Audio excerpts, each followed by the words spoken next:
media have said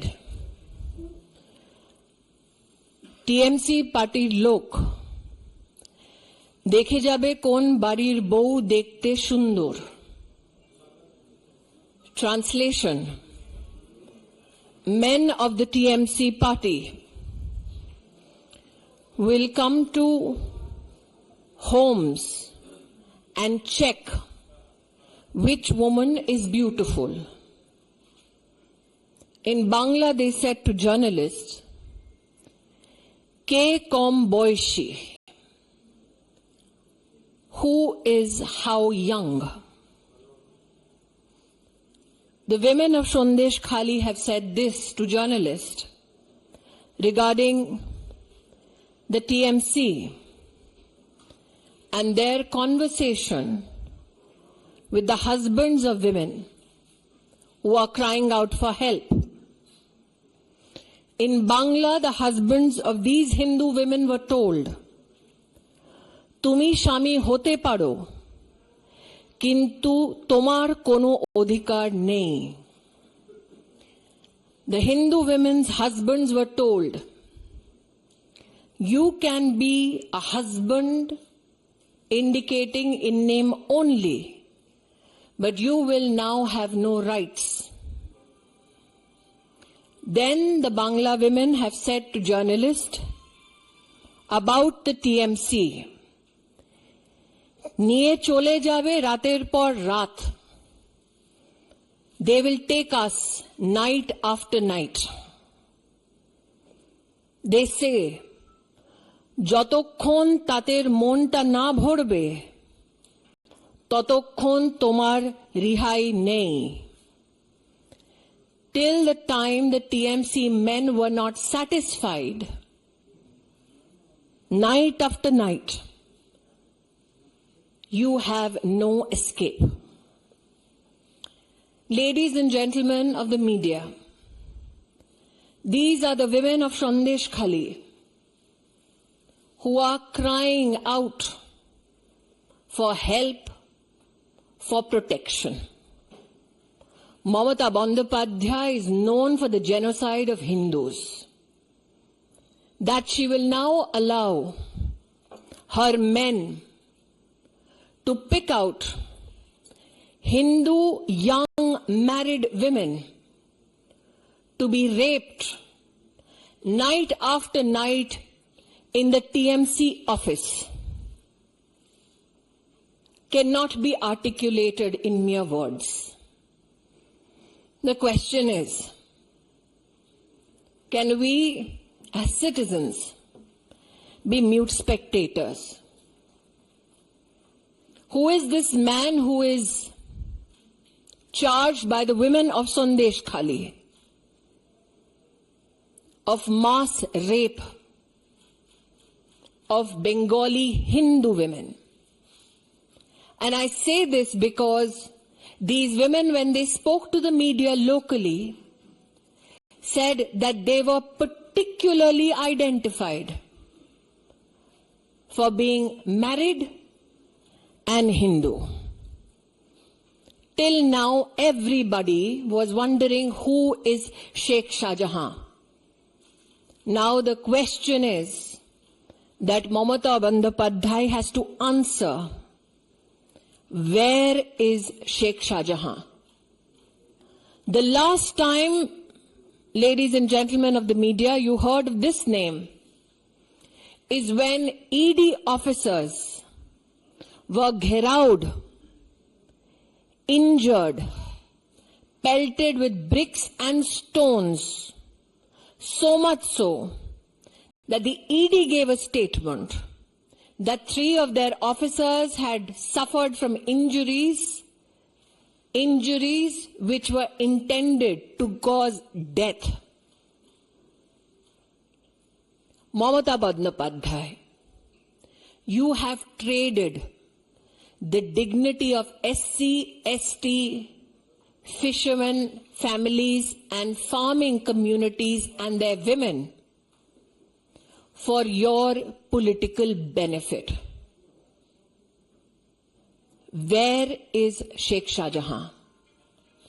and for all those women of Sandesh Khali who came out to talk to media only so they could attract attention to their plight.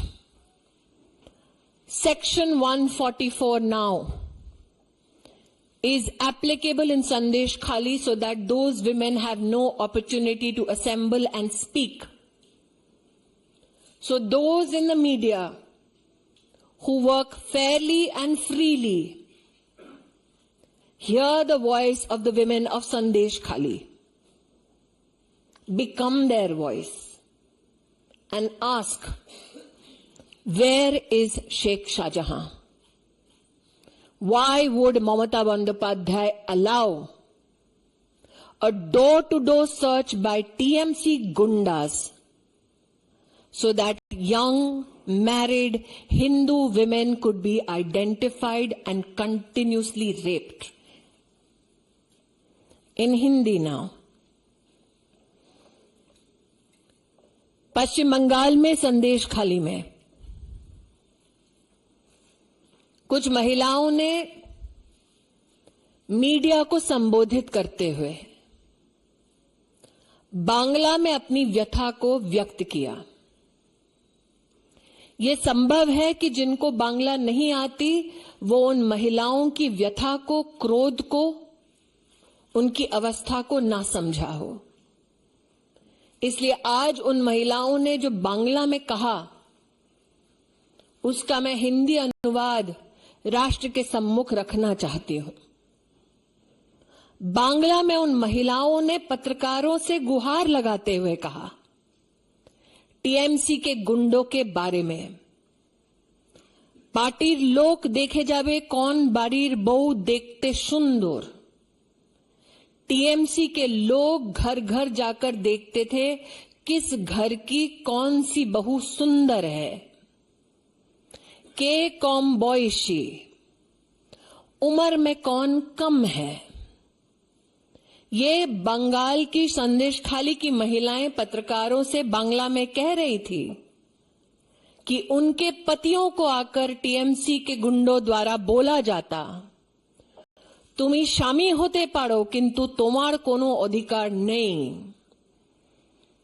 जिन औरतों को identify किया जाता उनके पतियों से कहा जाता कि तुम इसके पति हो सकते हो, लेकिन अब तुम्हारा इस औरत पर कोई अधिकार नहीं है। इन बांग्ला की संदेश खाली की महिलाओं ने पत्रकारों से कहा, निये चले जाबे रातेर पर रात, उठाकर ले जाते थे रात दर रात। যতক্ষণ তাদের মনটা না ভরবে ততক্ষণ তোমার रिहाई नहीं। जब तक टीएमसी के इन गुंडों का मन नहीं भरता था तब तक इन औरतों को रिहा नहीं किया जाता था।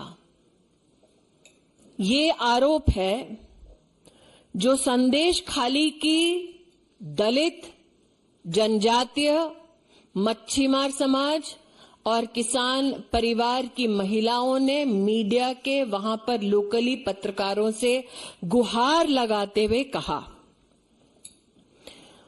आज इन महिलाओं के अगर वक्तव्य को आप बांग्ला में सुने तो उनका ये कहना है कि विशेष रूप से हिंदू परिवारों में आकर महिलाओं को टीएमसी के गुंडे चिन्हित करके जाते। जो वहां का प्रमुख ममता बंदोपाध्याय का प्रतिनिधि है, उसका नाम है शेख शाहजहां। अब तक शेख शाहजहां के बारे में मीडिया में यह प्रश्न होता था कि ये शेख शाहजहां कौन है। मीडिया के बंधुओं से कहना चाहती हूं कि शेख शाहजहां का नाम आपने तब सुना होगा जब संदेश खाली में ईडी के अफसर गए तो 1000 गुंडों ने उन अफसरों पर पत्थरबाजी की और ईडी को विवश होकर एक स्टेटमेंट देना पड़ा कि उनके 3 अफसरों पर जानलेवा हमला किया गया। ये वो शेख शाहजहां हैं। अब तक लोग पूछ पूछ रहे थे शेख शाहजहां कौन है, आज प्रश्न उठता है ममता बंदोपाध्याय शेख शाहजहां कहां है। ये ग्रामीण अंचल की औरतें हैं जो अपने लोकल मीडिया से बात करने बांग्ला में निकली थी। वर्तमान में सेक्शन 144 उनके क्षेत्र में लगा दिया गया है ताकि इन औरतों का जमावड़ा रोका जा सके। आज मैं मीडिया के हर व्यक्ति से अपील करती हूं, उनकी भाषा किसी को समझ ना आए, लेकिन मैंने यहां पर जो अनुवाद किया है आपको उनका आक्रोश, उनके हालात समझ आए होंगे निश्चित। हिंदू नरसंहार पर सौदा कर ममता बंदोपाध्याय अपना सत्ता का साम्राज्य चला रही, ये तो हम सब जानते हैं। घर घर जाकर ममता के गुंडे अब छोटी उम्र के हिंदू परिवार की बहुओं को उठवाकर उनका बलात्कार हो रहा है, उस पर ना कुछ कहती हैं और कहने वालों को विधानसभा से सस्पेंड करा देती हैं। ये अंधा राज चल रहा है। संदेश खाली की महिलाएं आपसे गुजारिश कर रही हैं कि उनकी व्यथा को समझे और पूछे, वेयर इज शेख शाहजहां। इस विषय पे आप लोगों का कोई सवाल हो तो पूछ सकते हैं।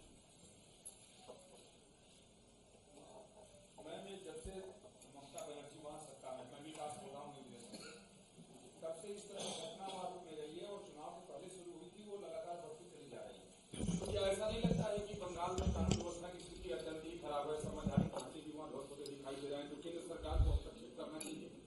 हर बार जब ऐसा कोई मामला मीडिया के सम्मुख आता है तो ममता बंदोपाध्याय ये कहती हैं कि ऐसे कोई तथ्य नहीं है जिस पर कार्रवाई हो।